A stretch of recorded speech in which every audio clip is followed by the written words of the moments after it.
Hello एक minute अब कोशिश किया जाता ना। ओ नहु बेचारू जोन भाई परेशान है, क्यों चाहत नहीं कि हमारा नाम खराब हो। हाँ कोई चाहत नहीं हमारा मशीन खराब हो जाए, हमारा नुकसान हो जाए, नाम खराब हो जाए।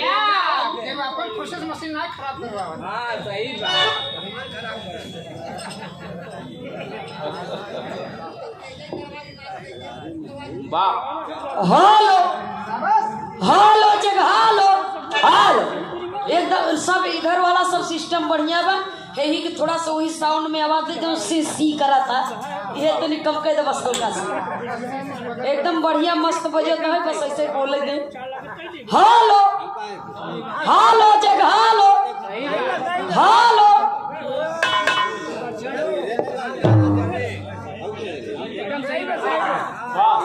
क्या बात है। हेलो जगह हेलो चलो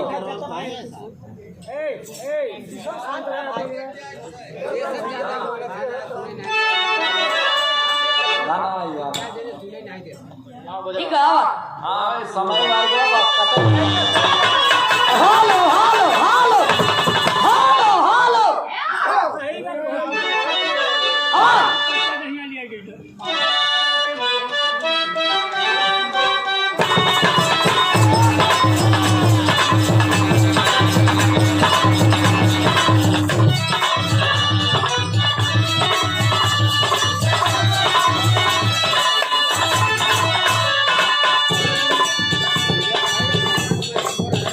हारमोनियम मास्टर साहब गीत का संकेत किए।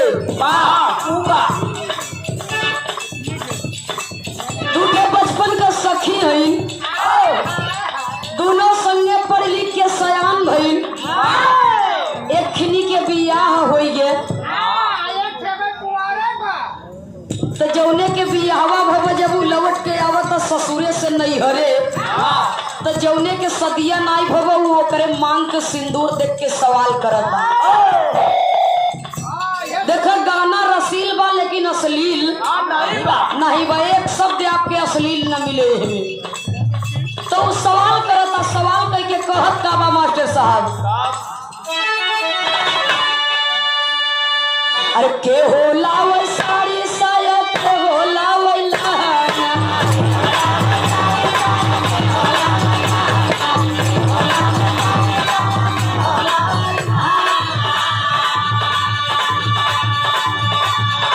के हो लावे साड़ी साया, के हो लावे लहंगा, के हो लावे आई हो के हो लावे तोहरी मियां के सिंदूरवा, के हो लावे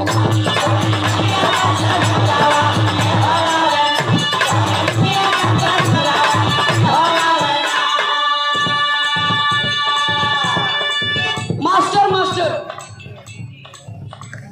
यहाँ के सुनवैया भी नीक है,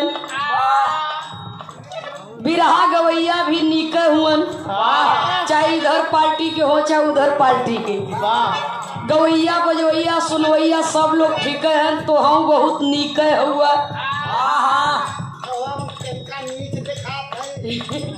नीच नहीं नीक,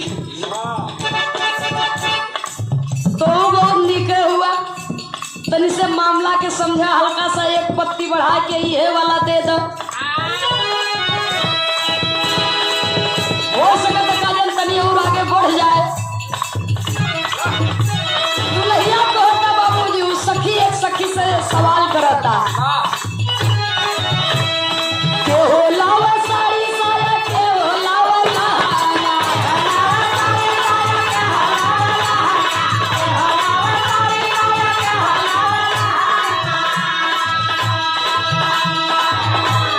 के हो लावे साड़ी साया, के हो लावे लहंगा, के हो लावे आई हो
खुशी लाई के करवला कटनिया कही के दिया ना झुलनिया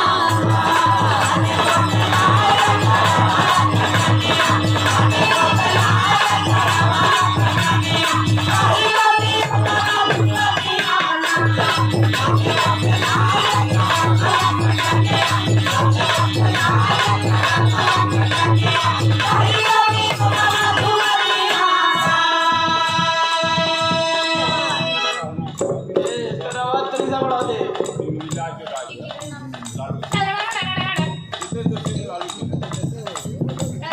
श्री विश्वकर्मा पूजा समिति संघ के संचालन करता माननीय महोदय जी श्रीमान जितेंद्र कुमार सिंह उर्फ लालू सिंह। हाँ आपका कहना है कि हनुमानों जी के यही में तनी से कुछ कह दिया आपके कर कमलों द्वारा साउंड में आवाज है। सादर 101 रुपया देकर के सम्मान किया गया। बहुत बहुत आपके श्री चरणों में सादर नमन स्वीकार हो। भगवान श्री बजरंगबली आपका परिवार हरा भरा रखे रहे, आपका भंडार भरा रहे। बहुत बहुत नमन है। लेकिन देखो दुल्हा को होता हाँ सुन भाई। धनवा के भाव तनी बढ़े दे तू धनिया धनवा के भाव तनी बढ़े दे तू धनिया तोह के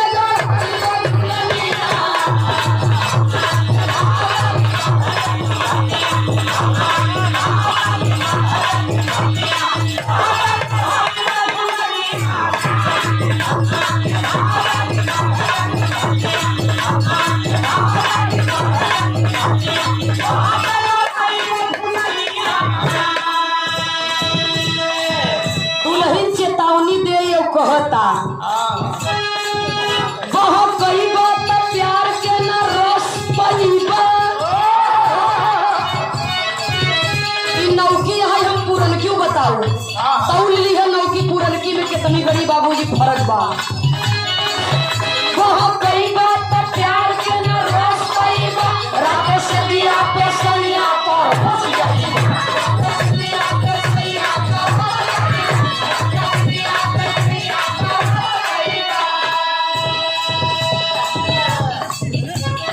हमारा से चली न तो हार बई मनिया हमारा से चली न तो हार बई मनिया अयो रत चली न तो हार बई मनिया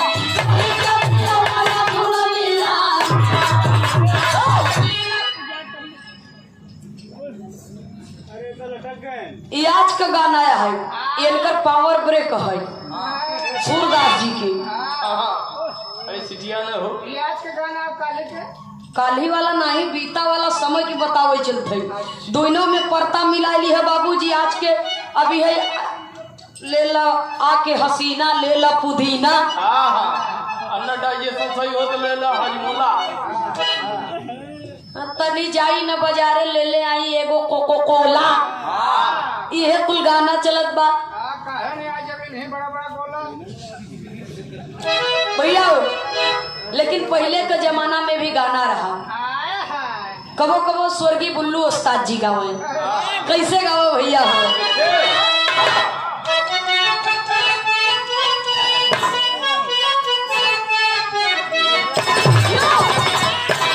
अब देखो ये पुरनका है आई नौका रहा नौके पुरनके में पर्ता मिला ले कितना बड़ा अंतर बा।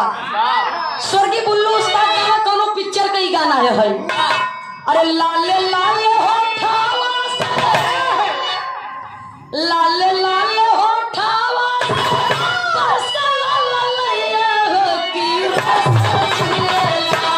हो की जैसे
और चुनरी उनरी ओढ़ के बढ़िया बाकायदे नाचत हैं। सुनने वाले भैया वो हम नहीं कहत हई, लेकिन ई बिरहा जगत के बाबूजी और बिरहा के पतन होता। लेकिन कर पहले के जमाने की ये गीत थी। देखिए बात सब रहा, लेकिन वो प्रेमी क्या कह रहा है।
ससुरा में पिया बिन अरे लाली रे पलंगिया मनना भाई।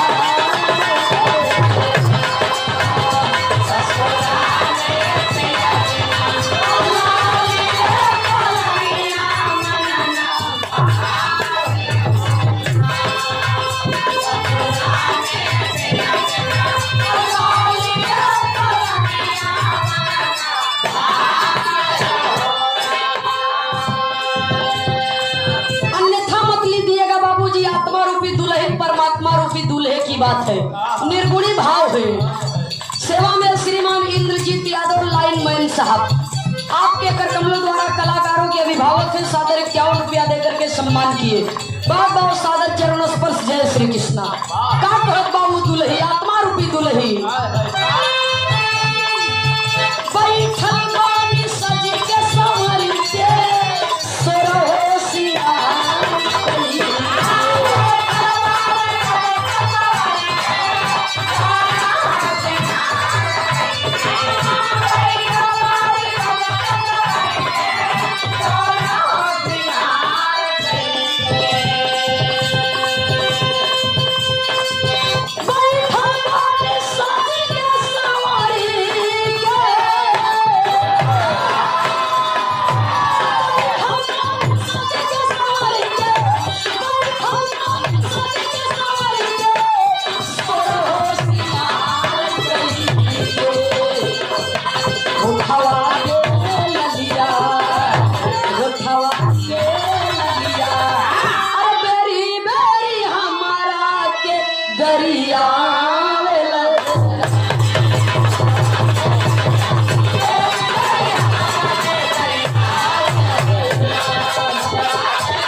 सूरदास जी बाबू तनी सा थोड़ा सा बाएं हो जाए हल्का सा। तू मत हो खाली ढोलिए कर ले, हल्का सा बाएं कर ले ढोल।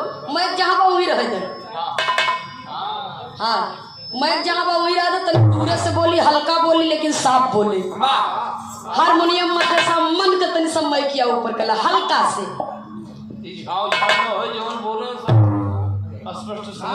अब बिरहा में दुनिया भर का बहुबात न हो के चाहिए।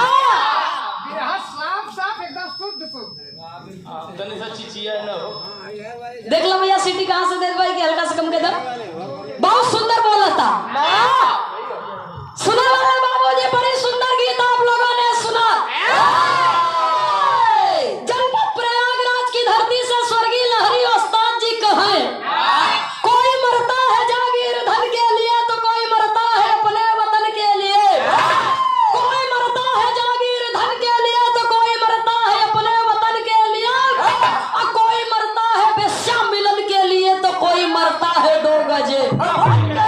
हमारे हिंदुस्तान को आजादी दिलाने में न जाने कितनी माओ की गोश्त सुनी हो गई और न जाने कितने बहनों का रक्षाबंधन का त्योहार सुना हो गया और न जाने कितने सुहागनों का सुहाग लुट गया बाबूजी। तब जाकर के हमारे हिंदुस्तान को आजादी मिली है। जवानियां लाखों बेदी पर चढ़ी, जवानियां लाखों बेदी पे चढ़ी।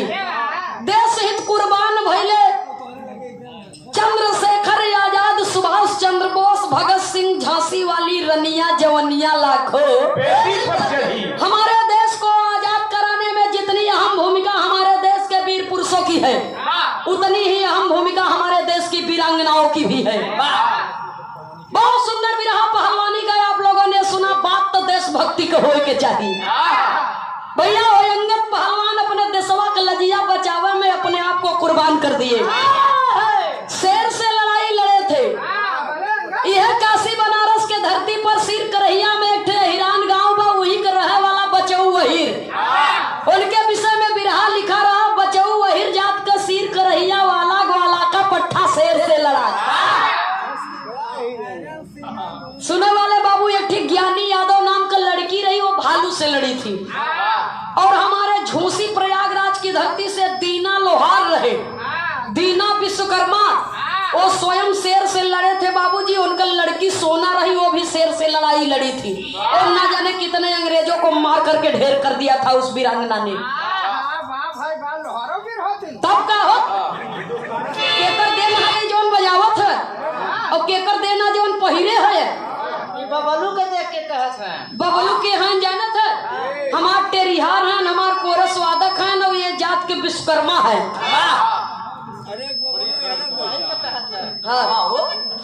एक गांठ बांधे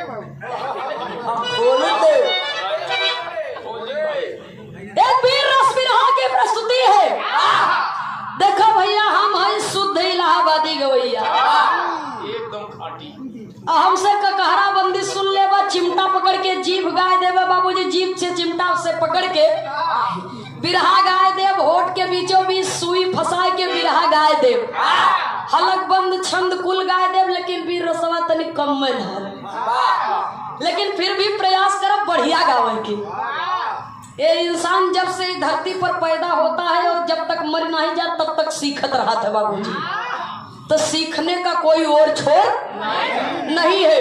अगर पहलवान हमारे देश के लिए लड़ा है तो हमारे देश के फौजी भी हमारे देश के लिए अपन जान कुर्बान किए हैं भैया। अभी अभी त्रिभुवन जी ने कहा कि पाकिस्तान से हमारा देश हार कहे जाता है। डरता क्यों है? डरता क्यों है कि पाकिस्तान में हथियार ज्यादा व हिंदुस्तान में हथियारों की कमी है।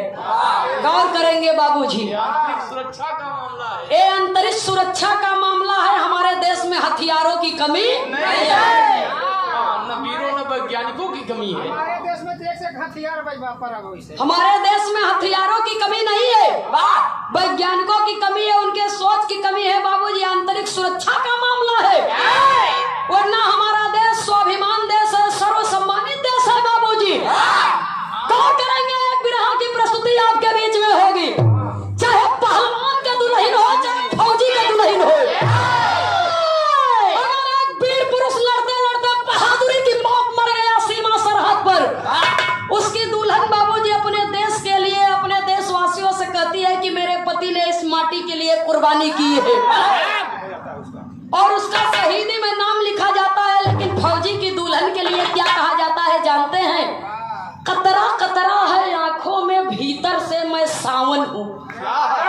एक फौजी की दुल्हन कहती है शहीद फौजी की दुल्हन, कतरा कतरा है आंखों में, मैं भीतर से हूँ सावन हूँ, और रोने की मुझे इजाजत नहीं क्योंकि मैं फौजी की दुल्हन हूँ।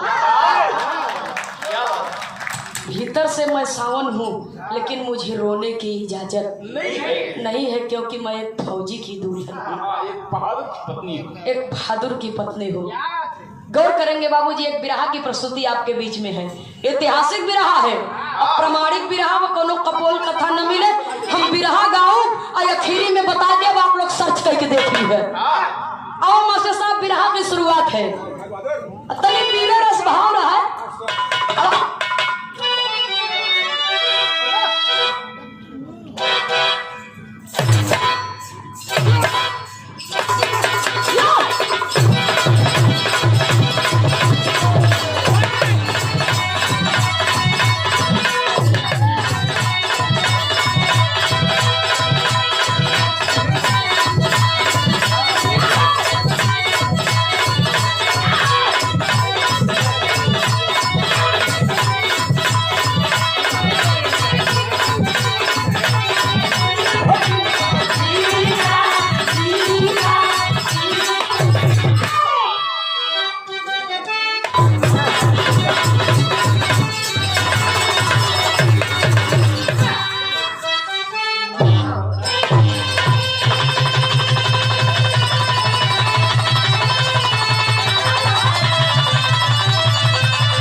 श्रीमान बनारसी नट लाठौर ग्राम नौधन ए भाव पर कि कतरा कतरा है आंखों में, भीतर से मैं सावन हूँ, और रोने की मुझे इजाजत नहीं क्योंकि फौजी की मैं दुल्हन हूँ। ए भाव पर सादर 101 रुपया देकर के सम्मान किए। बहुत बहुत आपके श्री चरणों में सादर नमन स्वीकार हो। उपस्थित जनता जनार्दन के चरणों में प्रेम भरा जय श्री कृष्ण। बिरहा के अंदर 4 लाइन भूमिका का भाव है, गौर करेंगे बाबूजी। बना के पर्दा दे मूड में। हाँ सही हो, जवन कुछ गड़बड़ी बाबू आ जाई, आई ना तो जाई कहाँ। आओ बाबू,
बस बदला करीना है, गोकुल कान्हा का भवन हजरत का मदीना है। लेकिन बिरहवा में भाव देना पड़ा। सेवा में श्रीमान बाबूलाल चंद यादव जी गोपीगंज ककरही की पावन सरजमी से ये हमारे सूरदास जी के लिए सादर 50 रुपए का पुरस्कार आया है। बहुत बहुत सादर नमन आपको।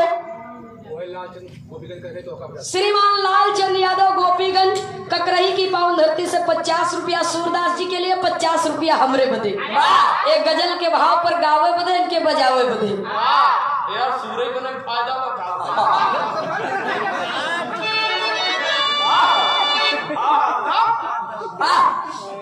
बहुत बहुत सादर चरण स्पर्श। मालिक सुखी रखे, परिवार सुखी रहे। जय श्री कृष्ण। लेकिन बिरहा के अंदर कवि को संकेत करना पड़ा। कहना है बाबूजी, अरे झुकता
चीन पाकिस्तान भारत इस लड़ाई चालू बने ये बदे।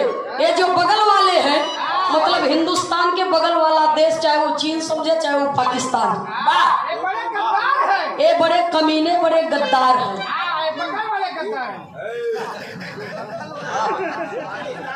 अन्यथा मतलब या बगल वाले मतलब हिंदुस्तान के बगल वाला देश।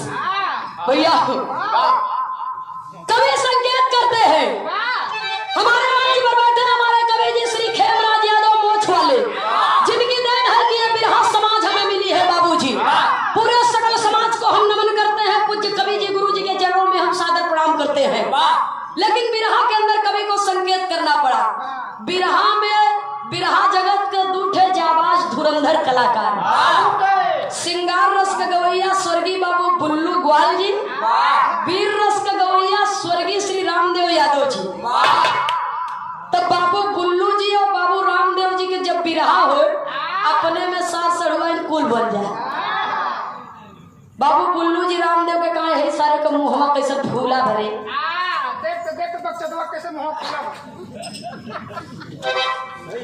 और रामदेव भी गावे तो वो लोग अपने में सार सड़ुआइन सरहज कुल बन जाए।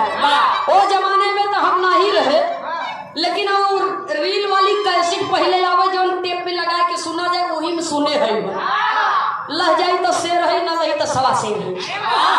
बाबू बुल्लू जी गावा कैसे गावा भैया हो।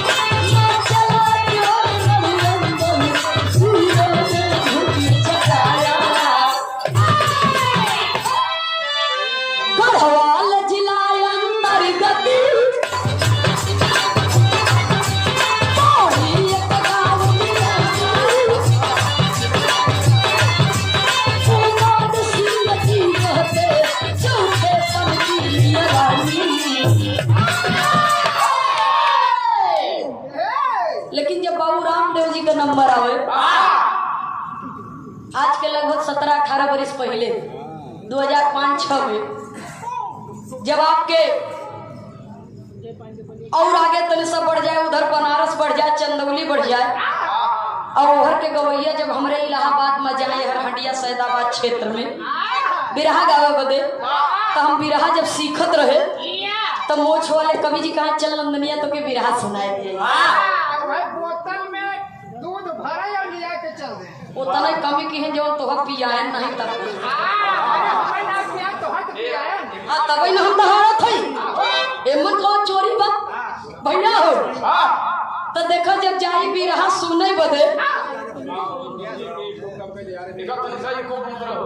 जब बिरहा सुने बदे जाई तो वहाँ गवैया जब गावे बड़ा जोरे जोरे से, जब ऐसे कस के पगड़ी उगड़ी बांधे तो जंघे पर ताल मारे, तो चाहे लेडीज रहे चाहे जेंट्स, और जंघे पर ताल मारे तो कहें जिया राजा स्टील बॉडी हो। तो हम सोची कि बिरहवा में स्टील वही रहे कि लोहवो पैदा हुए। सोच लो हम खाली आज तक कपड़े की पार्टी सुने भैया तो देखा वो लोग कैसे गावे, तो देखा तनी मनी थोड़ा सा हम भाव खाली प्रस्तुत करते हैं। स्वर्गीय बाबू रामदेव जी के जब नंबर आवे तो कहा मर्दवा चाप दे का, ये हम नहीं कहते बाबू रामदेव जी कहे, वहाँ का भाषा बा, तब कैसे गावा भैया हो। अब तनी बाबू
भैया इधर तो निशा ओहर ऐसे डालो। तो वीर रस का भाव जब आवा तो पहले के समय में सुने वाले बाबूजी बिरहा सम्राट रहे, पद्मश्री से सम्मानित किए गए स्वर्गीय दादा श्री हीरालाल यादव जी, वो जब खड़ा होकर गावे तो चाहे भजन गावा माई के तो कर बजिए खाली वीर रस को। अब तक गवैया जितना उछड़ ले कूद ले, जितना नाच न खड़ा कर ले, वो वीर रस उतना तो अपने से नहीं बनी, लेकिन गाई कहानी आप लोग के फरियाई भैया जरा गौर करेंगे बात के आप लोग समझ ले कहानी है कहाँ की। उत्तराखंड भारत में, उत्तराखंड भारत में गढ़वाल जिला पौड़ी गांव का नाम बा, और पौड़ी गांव के रहने वाले बाबूजी एक किसान का परिवार के सबसे बड़े सदस्य का नाम है गुमान सिंह। गुमान कौन है बात का कि मैं भारतवासी हूँ, मैं हिंदुस्तानी हूँ, ये बात का उनके गुमान बा। उनके दुल्हन का नाम लीलावती। जैसे बाबूजी 3 बेटवा पैदा भर, रणविजय और विजय और जसवंत सिंह। तो जसवंत सिंह के बचपने से बाबूजी अपने देशभक्ति में दिलचस्पी रहे। माई बाबू गरीब रहे, इतना पढ़ावे लिखावे की हिम्मत तो रही नहीं, तो अपने मामा के बदौलत जसवंत सिंह को सरकारी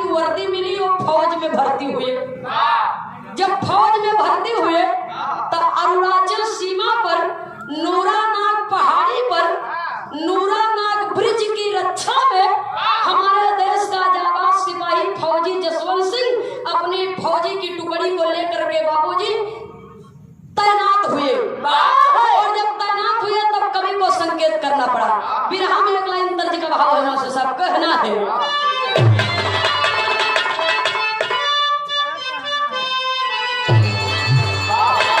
तर्ज का लाइन बड़े बेजोड़ बा। एहू के बाबू गुल्लू भी गावे और बड़े बड़े कलाकार गावे बाबूजी। कैसे गावे? अरे रोहली मत मातंग में,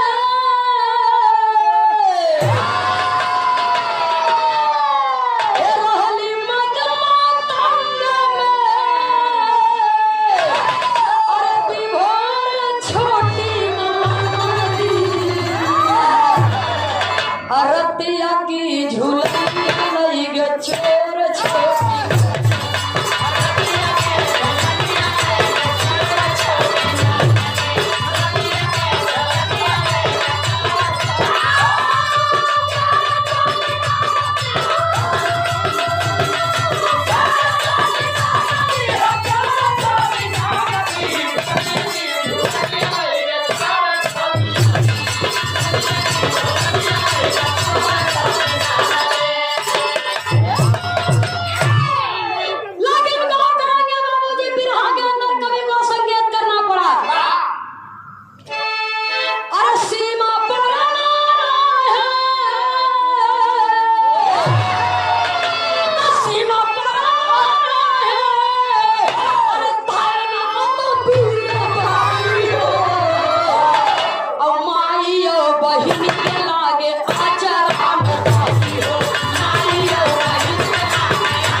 बटालियन के सेनावा नूरा नाग पिछ पे ताये नात भरे जवाना।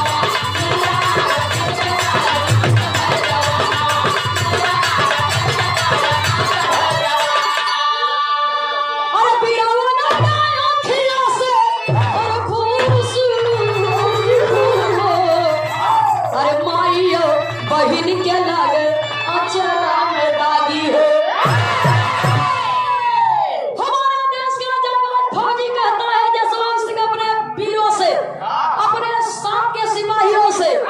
कि इस हिंदुस्तान की आजादी के लिए हमारी हिंदुस्तान की माओ ने अपने लाल को खोया है, हमारी हिंदुस्तान की बहनों ने अपने भाई को खोया है, हमारी हिंदुस्तान के सुहागनों ने अपना सुहाग कुर्बान किया है। तो हिंदुस्तान के धरती से हिंदुस्तान की आजादी पर जो माताओं बहनों की निष्ठा है, उनकी भक्ति है, तो उनके आंचल में हमरे लोग के कारण दाग लगे के ना चाहिए।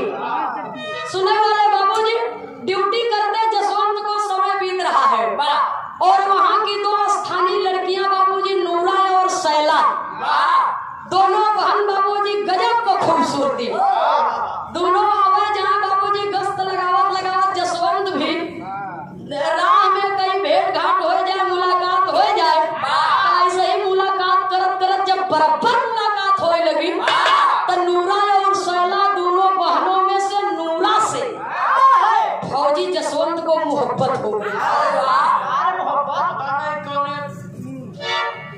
जब फौजी जसवंत को मोहब्बत हो गई, विशेष ऊपर मत जब मोहब्बत के बिना इस सृष्टि का रचना नहीं होगा। जब फौजी जसवंत को मोहब्बत हो गई तो दोनों में बाबूजी प्यार प्रसंग चलने लगा और जब चलने लगा तो देखा नूरा रोजे आवे जसवंत से मिले। जसवंत ने एक दिन मना कर दिया कि देखो नूरा, हमारा तुम्हारा रोज मिलना जुलना अच्छी बात, मैं इस समय ड्यूटी पे हूँ, तुम अपने घर जाओ और जब छुट्टी पे जाओ तो माई बाबू से बात करो, बारात लेके आओ, तो क्या दुल्हन बना के अपने घरे लेके अच्छा प्रेमिका को रहिया तक घरे चली गई। लेकिन मितवा का मन भी बेचैन बा, ओकर घर भी बेचैन बा, तब फिर हमें कभी को लिखना पड़ा बाबूजी।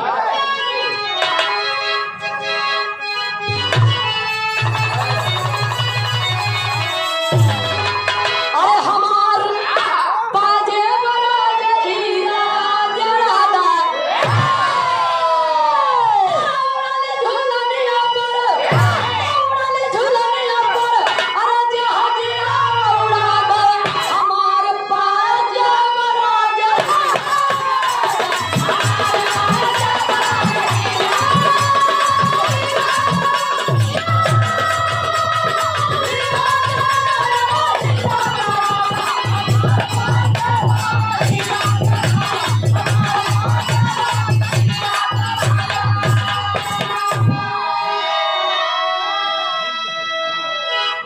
प्रेमी प्रेमिका के दशा का बा। अरे बितावे रतिया करावटिया बदल के, रतिया करावटिया बदल के, रतिया करावटिया बदल के। सोने को थैला में, सोने को थैला में अपने कहल के, बितावे रतिया करावटिया बदल के, रतिया करावटिया बदल के।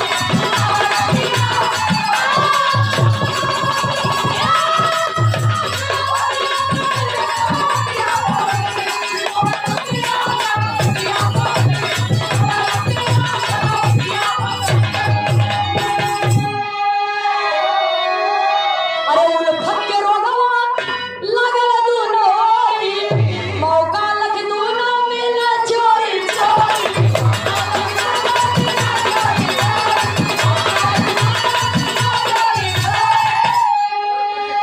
अब भागन के थैला में, भागन के थैला छहाना निकल के, बितावे रतिया करावटिया।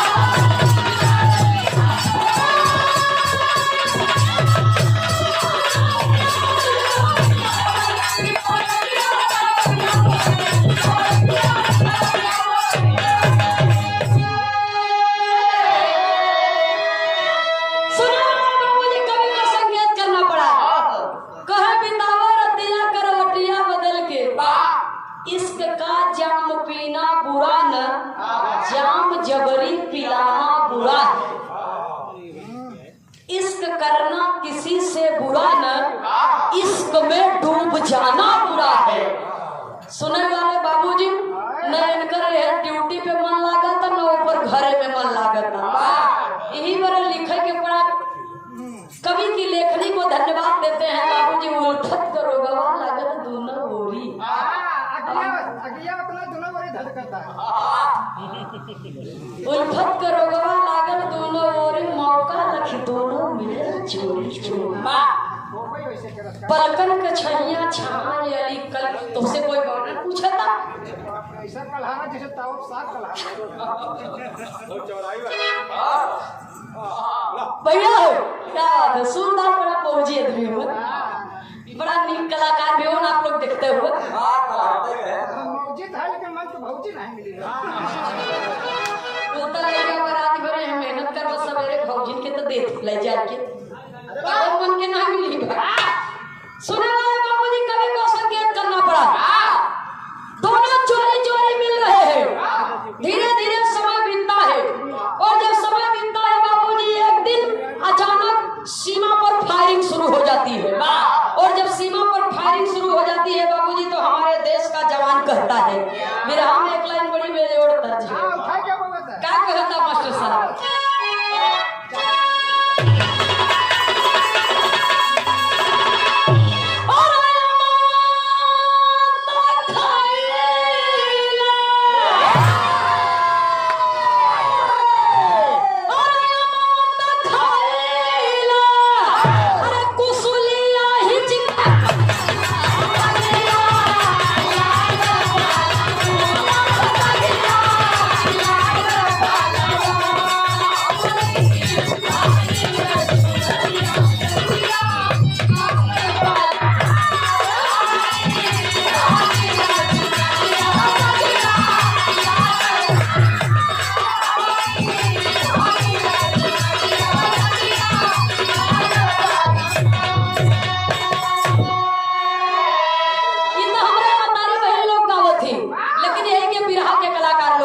हमारे देश के सिपाहियों के साथ नाइंसाफी हुई।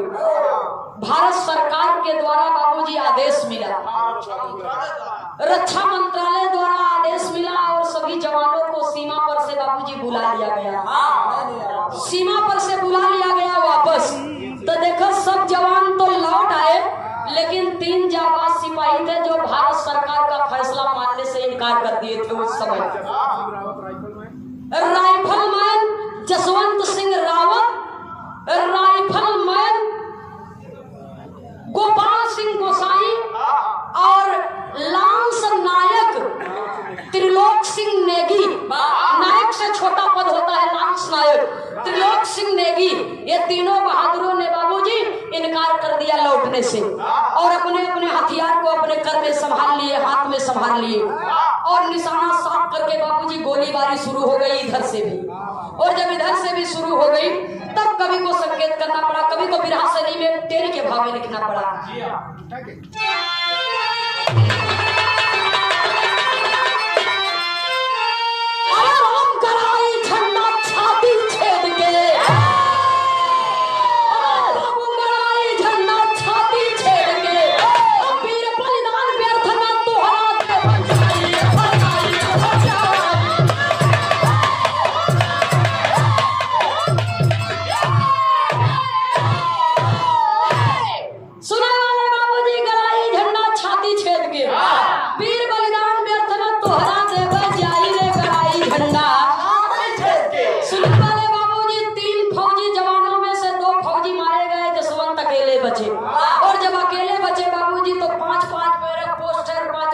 कर रहे हैं, कभी यहाँ से कभी वहां से, कभी इधर से कभी उधर से। अगर मेरी बातों पर यकीन न हो तो फौजी जसवंत सिंह की जीवनी आप सर्च करके देख सकते हैं। एक रत्ती आपको काल्पनिक बात नहीं मिलेगी। कवि को संकेत करना पड़ा बाबूजी। उसी समय ओहर प्रेमिका बहुरहिया सोचा था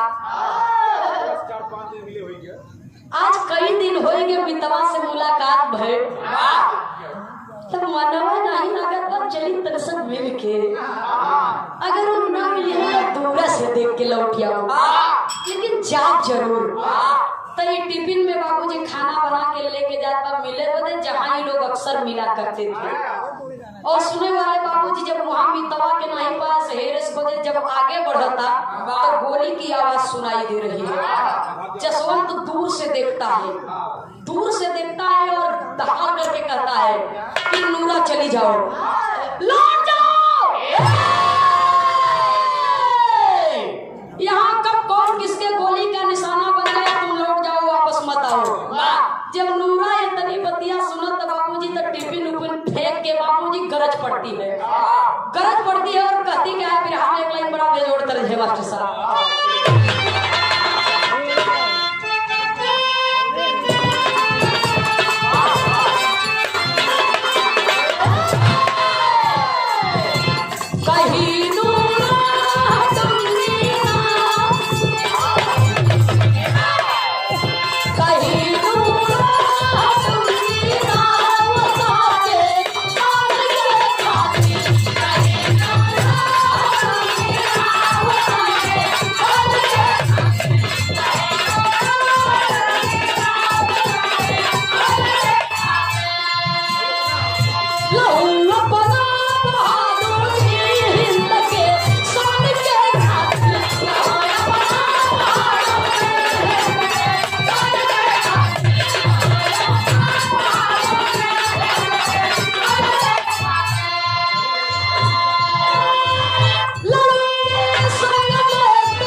जिंदगी बा ई फौज के तो सिपाही हुआ तो हम यही देश में पैदा भइल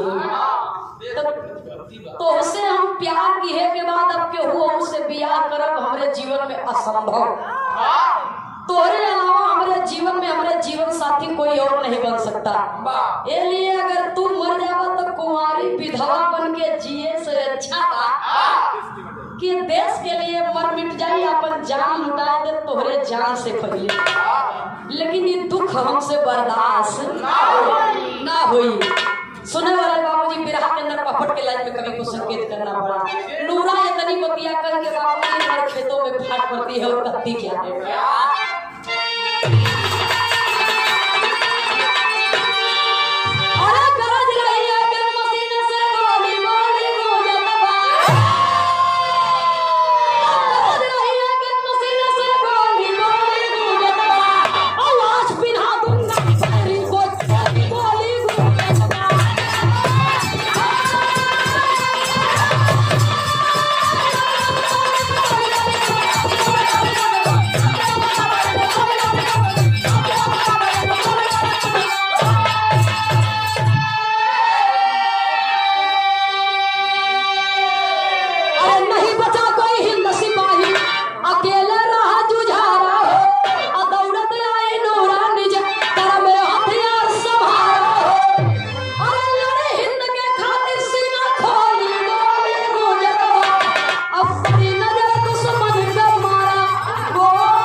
अपने हाथों में हथियार लेकर के लड़ने लगी।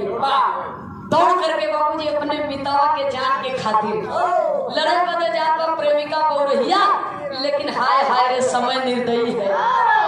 सुने वाले बाबूजी विरोधी फौजियों की नजर बाबूजी पड़ जाती है नूरा पर और गोली का निशाना साफ करके बाबूजी मार देते हैं। और नूरा के बाबूजी बदन में जब गोली लगती है तो मितवा से आखिरी अलविदा कहती है बाबूजी और जय हिंद का नारा लगा करके कहती है अपने मितवा से कि सुना ये दुनिया में से हम तो जात है लेकिन ये पापियन के छोड़ी हम।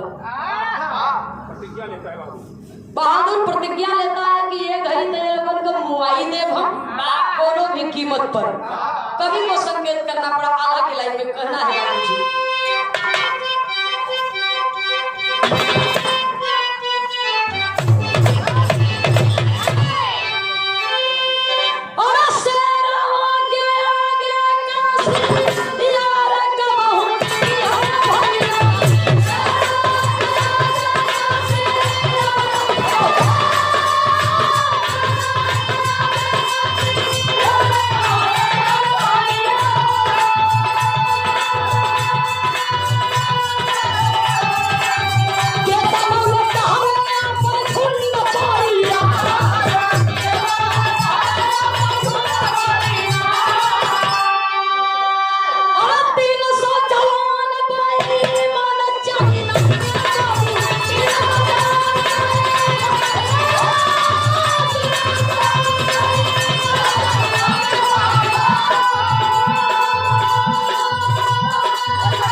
एक तरफ और एक तरफ हमारे देश का अकेला जाबाज सिपाही लड़ रहा है। आल्हा को लय को देनी मास्टर साहब।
जसवंत सिंह रावत लगातार 72 घंटा लड़ाई करते रहे और 5 बैरक बाबूजी था जहां पर अनेक सिपाहियों को तैनात होना चाहिए, लेकिन 72 घंटा हमारे देश का जाबाज सिपाही अकेले लड़ा है और चीन के 360 सैनिकों को अकेले मार करके ढेर कर दिया है।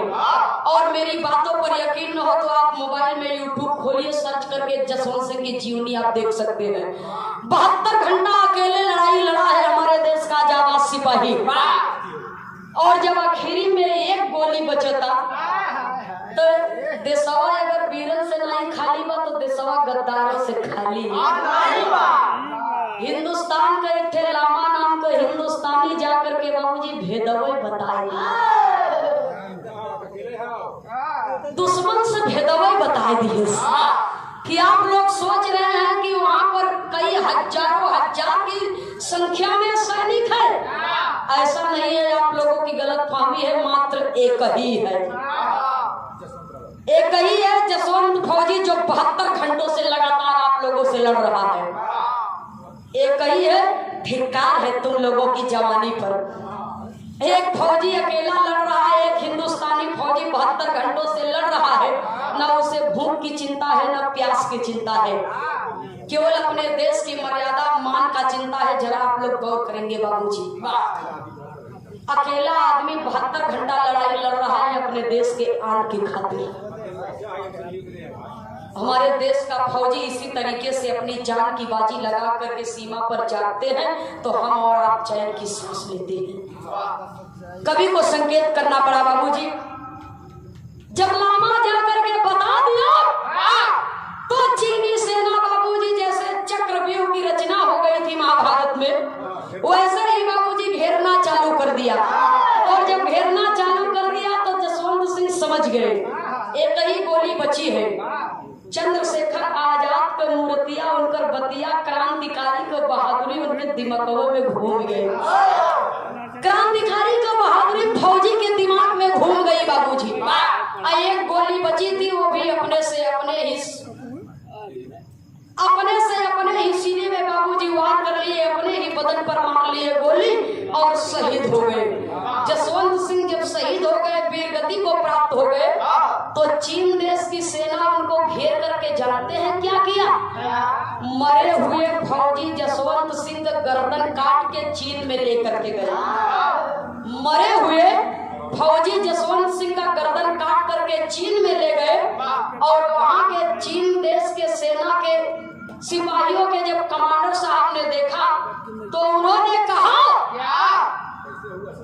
ये सब कैसे हुआ? एक ही ठिकाने आया और लोग कहाँ गए? जब जसवंत फौजी की गाथा वहां पर गाई जाने लगी, सैनिक वहां के बताने लगे। गौर करेंगे बाबूजी, तो चीन देश के सेना के में बाबूजी इस बात का गर्व है कि हम लोग इतने संख्या में थे और 307 को अकेला बहादुर 72 घंटा लड़ाई करके मार भी दिया। तो ऐसे बहादुर को मेरा सैल्यूट है, ऐसे बहादुर को मेरा नमन है। गौर करेंगे बाबूजी, चीन देश की सेना के आंखों के सामने ये मैं नहीं कहती, ये फौजी जसवंत सिंह की जीवनी कहती है।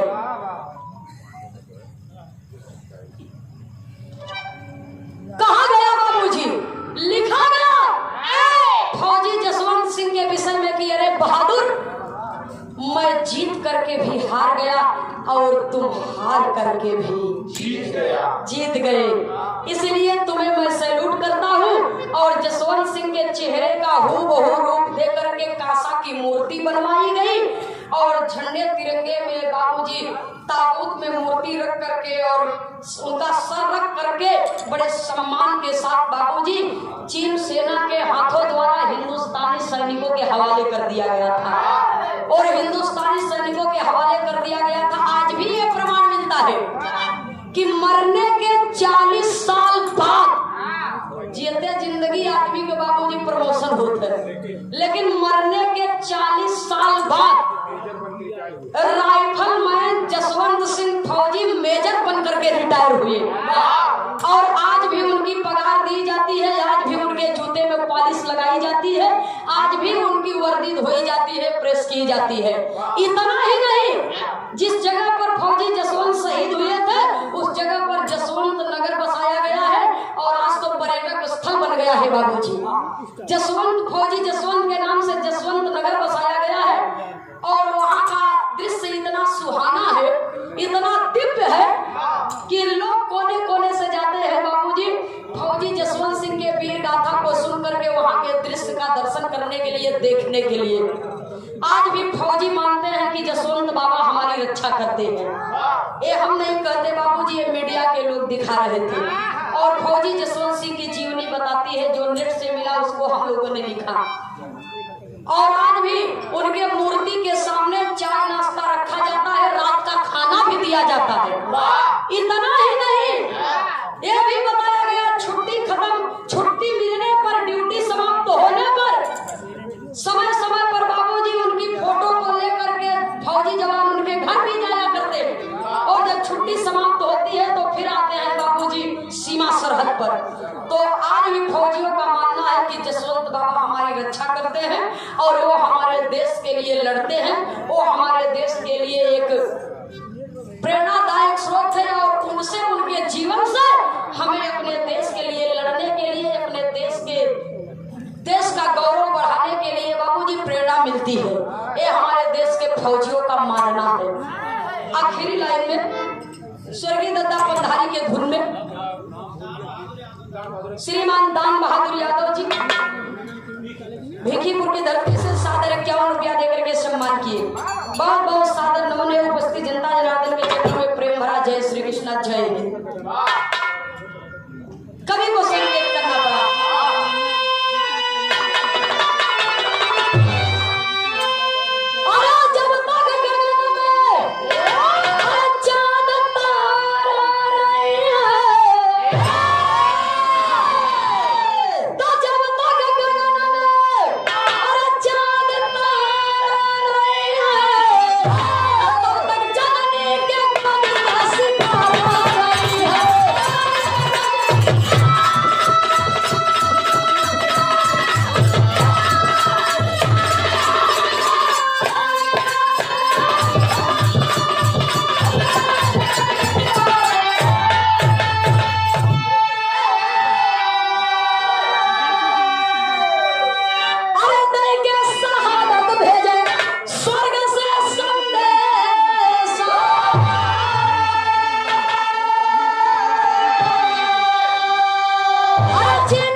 सुने वाले बाबूजी, हमारे देश के फौजी जो अपने देश के लिए बाबूजी लड़ते लड़ते वीर गति को प्राप्त हो गए, हमारे देश को आजादी दिलाने वाले, चाहे देश के पहलवान रहे हो, चाहे फौजी रहे हो, चाहे क्रांतिकारी रहे हो, चाहे हमारी देश की वीरांगनाएं हो बाबूजी, उन्होंने अपने देश के लिए अपने प्राणों की आहुति दी है। जब तक सूरज चांद रहेगा बाबूजी, जब तक ये संसार रहेगा, तब तक हमारे देश पर कुर्बान होने वालों का नाम रहेगा।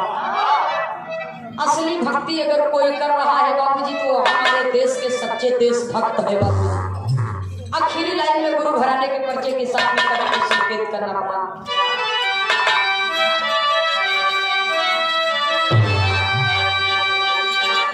स्वामी सीताराम हित जी, स्वामी सीताराम हित जा स्वर्ग में लिए बसेरा।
बाबा